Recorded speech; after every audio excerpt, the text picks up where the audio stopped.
Hi, Community Church, and others that are joining us. Today is Friday, May 15th, and for our devotional time today, I'd like to talk about a difficult question. It's a question I hear asked over and over again, both by Christians and non-Christians alike. And the question is this: why does God let bad things happen? Now, many of you know that I am a cancer survivor, not once, but twice, and I have some experience wrestling with this issue.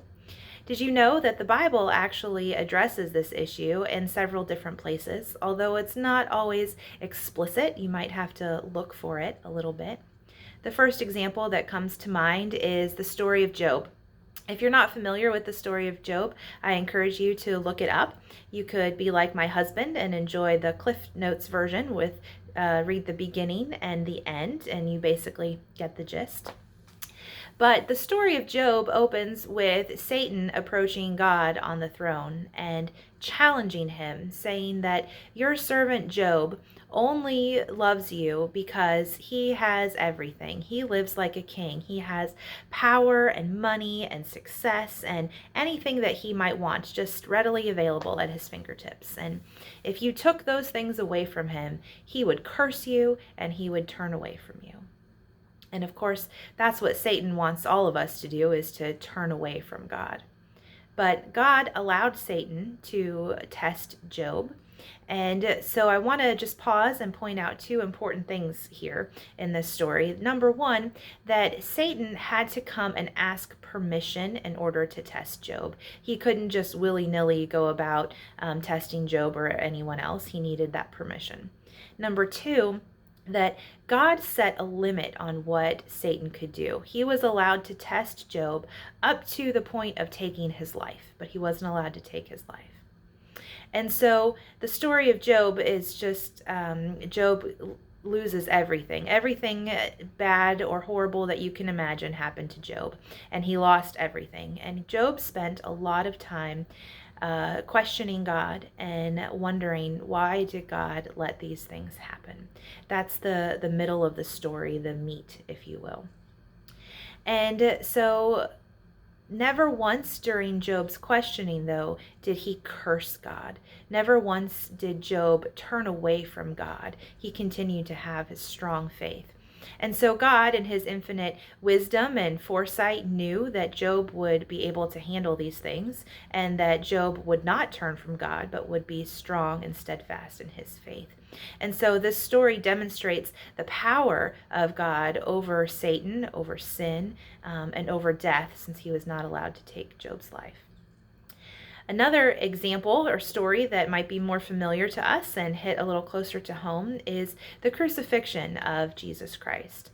Now, we are on the other side of that, and so we know about the resurrection. But imagine, if you will, if you were a disciple of Jesus or one of his followers, if you were his mother or part of his family.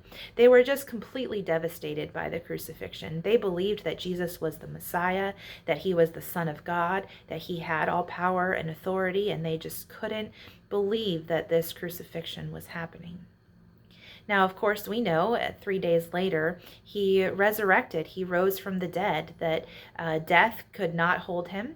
And so we have this amazing story of his resurrection that is what has fueled and grown the church from that point on. And still today, the church is growing and expanding because of the resurrection of Jesus Christ.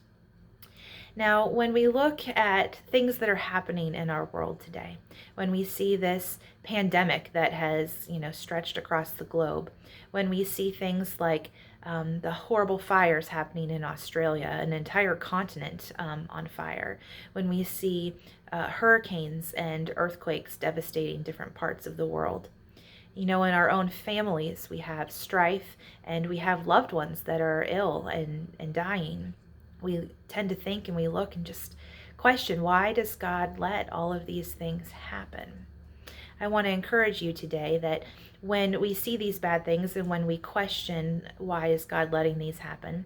Number one, just like Job, it's not a sin to question God and to wonder, why are these things happening?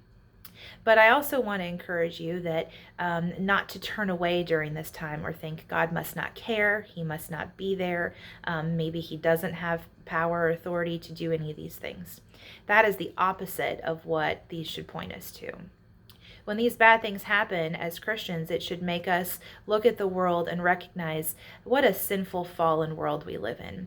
That sin and Satan is the ultimate reason for all of these things that happen around us, just like in the story of Job and just like in the story of Jesus. And God is allowing it to happen for a time, but it is not the end of the story. Jesus is supposed to return. And when Jesus returns, Scripture says that he will do away with this old earth and he will create a new earth. And the earth will be restored like it was in the Garden of Eden, where there is no sin, there is no death, and there's no evil. And so when these bad things happen to us, it should make us think that this world is so sinful, there's nothing we can do about it. We desperately need Jesus to come back. We want Jesus to come back. We earnestly pray and hope and seek for that moment. And now a lot of Christians get complacent in our Christianity. You know, we go to church and we read our Bibles and we send in our tithe, which are all good and wonderful things to do. But sometimes we lose track of the fact that that's not the goal, that's not the end. The end is that Jesus is coming back. Are you ready? Are you excited? Are you looking forward to his return? A lot of us tend to forget that that's the end of the story. And so I just want to encourage you today, when you look around the world, when you see bad things happening, when they happen to you in your own life, just like Job, that it's okay to question, it's okay to seek help and prayer and refuge, but ultimately know that that is not the end of the story, that Jesus is coming and he has all power and authority to defeat all sin, to defeat death, and to restore this earth to the Garden of Eden, where we will be in constant communion with him and constant relationship with him forever. And that's the good news, my friends. Have a wonderful day.